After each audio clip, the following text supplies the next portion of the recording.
Hello, my name is Alexander Ortega, and the chart that I found most interesting was number six.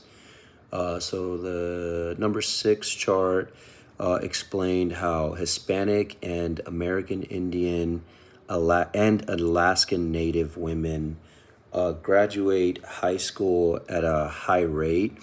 They are at around 26%, but they only get high level degrees at about 8.1%.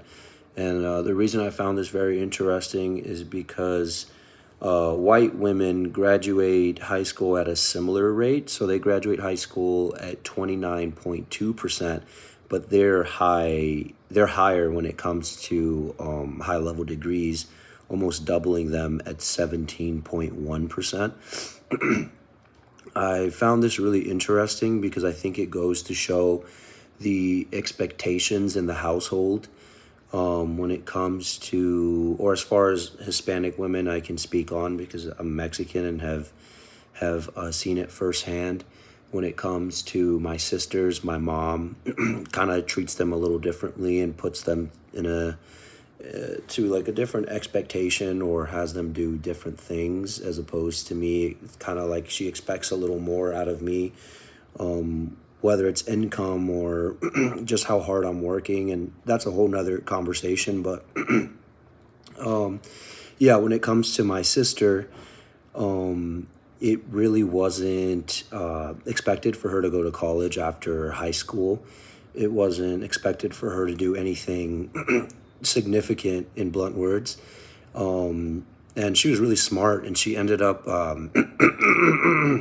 she ended up graduating college when she was 32. But in all honesty, she could have done it a lot sooner had it not been for the norms of Mexican culture. And another thing I found interesting is that it's not only the culture, it can also be income and immigration. And I think that's a huge thing considering my mom came here from Mexico. So she had to go work a lot of the time. So my older sister became, like the caregiver and kind of took on that role. So that's why that chart stood out to me a lot. But the sociologists say gender is socially constructed. And what they mean by this is that society decided what the norms were going to be throughout time. A lot of people think it's biological, but the truth is it's not. And an example of this would be what people think is masculine or feminine. For example, if someone's expecting like a boy baby, they start buying blue clothes, and then if it's going to be female, they start buying like pink clothes, and it kind of gets instilled into them from day one because they'll put them in certain colors just based off of their sex. So that was pretty interesting. And how does it relate to biological determinism? So biological determinism proposes that an individual is bound to act a certain way based off their sex. And what we just discussed actually challenges that, because biological determinism just thinks that that's how it is, and the male is going to be more masculine and the female is going to be more submissive. Well, that's not the case, and proof of this would just be studying cultures throughout the world.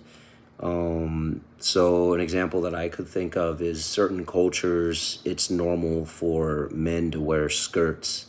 Men could wear skirts and dance a certain way, and to them it's normal. It's not seen as weak, where maybe in the United States, if people see somebody in a skirt, they're perceived maybe a more negative way.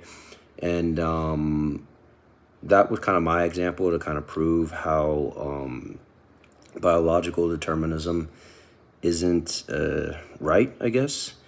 Because, yeah, sociologists just studied the cultures across the planet and realized that they all have their own versions on what to expect. There isn't, if biological determinism was correct, everything would be the same.